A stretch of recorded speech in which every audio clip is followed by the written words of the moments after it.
Hi all, welcome back to my channel. ಇವತ್ತು ಮಣ್ಣತ್ತಿನ ಅಮಾವಾಸ್ಯೆ ನೋಡ್ರಿ.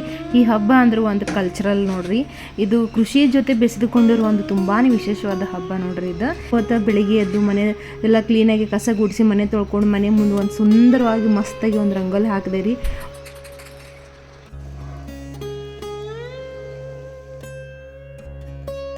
ಮತ್ತು ಜಗಲಿ ಮುಂದೆ ಮತ್ತು ಮನೆ ಮುಂದೆ ಹೂಗಳಿಂದ ಫುಲ್ ಅಲಂಕಾರ ಮಾಡಿದೆ ರೀ.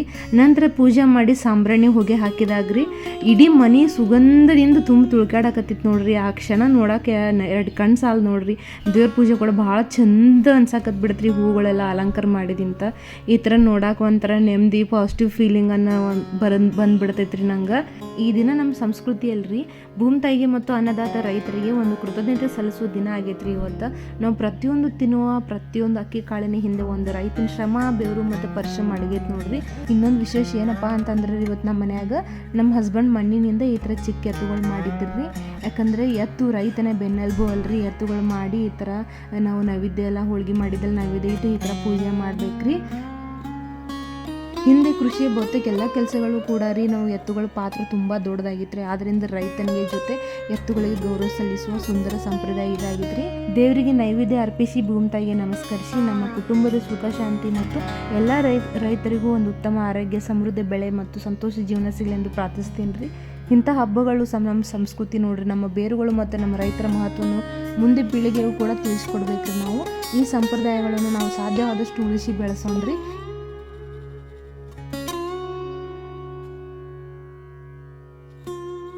ನೋಡ್ರಿ ಎತ್ತುಗಳು ನಮ್ಮ ಹಸ್ಬೆಂಡ್ ಮಾಡಿದ್ದು ಎಷ್ಟು ಚಂದ ಮಾಡ್ಯಾರ ನೋಡ್ರಿ. ಅವ್ರ ಚೈಲ್ಡ್ಹುಡ್ಡಿಂದನೂ ಅವ್ರಿಗೆ ಇದು ಮಾಡಿದ್ದು ಒಂದು ಮೆಮೊರೀಸ್ ಐತೆ ಅಂತ. ಅದಕ್ಕೆ ಇವತ್ತು ಪಾಪ ಮಣ್ಣು ತೊಗೊಂಬಂದು ಮಾಡಿದ್ರು.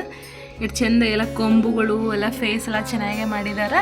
ಇದು ಮುಂದೆ ಇದು ಐತಲ್ರಿ, ಇದೇನೋ ಮೇವು ಹಾಕಿರೋದು ಗೋದ್ಲಿ ಏನಂತ ಹೇಳಿದ್ರಿ ರೀ, ಏನಂತಾರೆ ಇದಕ್ಕೆ, ಏನೋ ಗೋದ್ಲಿ ಅಂತ್ರಿ. ಇದು ಮೇವು ಹಾಕಿ ಇಡ್ತೇವಲ್ಲ ಅದು ಎತ್ತುಗಳ ಮುಂದೆ, ಅದು ಅಂತಿದ್ದು ನೋಡ್ರಿ. ನಮ್ಮ ಮನೆಯವ್ರು 8ಕ್ಕೆ ಆಫೀಸ್ಗೆ ಹೋಗ್ತಾರಂತ ಪಟ ನಶಿಕ್ನಾಗೆ ಎದ್ದು ಜಲ್ದಿ ಎಲ್ಲನೂ ಪೂಜೆ ಗೀಜೆ ಮಾಡ್ಕೊಂಡು ಆಲ್ರೆಡಿ ನಾನು ಹೋಳಿಗಿಸೋದಕ್ಕೂ ಮಾಡಿ ನೈವೇದ್ಯ ಇಟ್ಟೇರಿ. ಆಯ್ತು, ಈಗ ನಾವು ಇಷ್ಟೆಲ್ಲ ಪೂಜೆ ಮಾಡಿದಕ್ಕೂ ಬೆಳಗ್ಗೆ ಇಷ್ಟೆಲ್ಲ ಜಲ್ದಿ ಎದ್ದಕ್ಕೂ ಅವ್ರು ತಿಂದು ಹೋದರೆ ಸಮಾಧಾನ ನೋಡ್ರಿ. ನನಗೆ ಇಷ್ಟು ಕೆಲಸ ಇದ್ರು ನಾನು ಮಾಡ್ತೀನಿ, ಬ್ಯಾಸ್ ಇಲ್ಲದೆ ಮಾಡ್ತೀನಿ. ಆದರೆ ಈ ನನ್ನ ಮಗನಿಗೆ ಮಾತ್ರ ಸಂಭಾಳ್ಸೋಕ್ಕಾಗಲ್ಲ. ನಮ್ಗೆ ಹೆವಿ ಉಡಾ ಮಾಡ್ತಾನೆ, ಒಂದು ಕಡೆ ಕುಂಡ್ರಂಗಿಲ್ಲ. ಇವನಿಗೆ ಸಂಭಾಳಿಸಿ ಒಂದು ದೊಡ್ಡ ಕಿರಿಕಾಗ್ಬಿಟ್ಟೈತೆ ನನಗೆ. ದೊಡ್ಡ ತಲಿಬ್ಯಾನಿ ನೋಡ್ರಿ. ಅವ್ರ ಡ್ಯಾಡಿ ಆಫೀಸ್ ಹೋಗ್ಯಾರ ಹಿಂಗೆ ಓಡಾಡಕೋದು ಕುಂಡಿರ್ತಾನ. ಒಂದು ಕಡೆ ಕುಂಡ್ರಂಗಿಲ್ಲ, ಎಲ್ಲ ಕಡೆ ಓಡಾಡೋದು, ಕಿಟಕ್ ಮಾಡೋದು. ಹಂಗೆ ಅವ್ರ ಡ್ಯಾಡಿ ಆಫೀಸಿಂದ ಹೊಳ್ಳಿ ಬರುತ್ತಾನು ನನಗೆ ಭಾಳ ಕಾಡ್ಬಿಡ್ತಾನ್ರಿ ನನಗೆ. ನನ್ನ ಖುಷ ಇಷ್ಟೇ ನೋಡ್ರಿ. ಮಣ್ಣೆತ್ತಿನ ಅಮಾವಾಸ್ಯೆ ನನ್ನ ಸಿಂಪಲ್ ಪೂಜೆ. ಸೊ ಬೆಳಗ್ಗೆ ಜಲ್ದಿ ಎದ್ದು ನಾನು ಪಟ ಹೋಳಿಗೆ ಎಲ್ಲ ಮಾಡಿಕೊಂಡು ದೇವ್ರಿಗೆ ನೈವೇದ್ಯ ಎಲ್ಲ ಮಾಡಿ ಇಟ್ಟೆ. ಎದಕ್ಕೆ ಇಷ್ಟು ಜಲ್ದಿ ಅದಪ್ಪ ಆರಾಮ್ ಮಾಡ್ಬೋದಿತ್ತು ರೀ. ನಾನು ಯಾಕೆ ಜಲ್ದಿ ಇದ್ದಂದ್ರೆ ನಮ್ಮ ಹಸ್ಬೆಂಡ್ 8 ಆಫೀಸ್ ಹೋಗ್ಬಿಡ್ತಾರೆ ರೀ. ಅವ್ರು ನಮ್ಮ ಮನೆಯಿಂದ ಸ್ವಲ್ಪ ಆಫೀಸ್ ಭಾಳ ದೂರ ಐತೆ ಅವ್ರೀಗ. ಸೊ ಅದ್ರ ಸಂಬಂಧ ಅವ್ರು ತಿಂದು ಹೋದರೆ ನಮಗೂ ಸಮಾಧಾನ ಅಲ್ರಿ. ಅದ್ರ ಸಂಬಂಧ ಪಟ ಅವ್ರ ಸಂಬಂಧ ಜಲ್ದಿ ಎದ್ದು ಪೂಜೆ ಎಲ್ಲ ಮಾಡಿ ಅವರು ಕೂಡ ಊಟ ಮಾಡಿ ಇವಾಗ ಹೋದ್ರಿ. ಆಯ್ತು, ಇವಾಗ ಅವ್ರು ಹೋಗ್ಯಾರ. ನಮಗಂತೂ ರೆಸ್ಟ್ ಅಂತೂ ಇಲ್ಲ ರೀ. ಅವರು ಹೋದ್ರೇನು ಬಿಟ್ರೇನು ಮನೆಯಾಗಂತೂ ಕೆಲಸ ತಪ್ಪಿದಲ್ಲ. ನಮ್ಮ ಪುಟ್ಟ ನೋಡ್ಕೊತಿರೋದು ಕೆಲಸ, ಅವು ಇವು ಬಟ್ಟೆ ತೊಳೆದು ಅನ್ಕೋದು ನಮ್ಮ ಕೆಲಸ ಇರ್ತೈತಿ.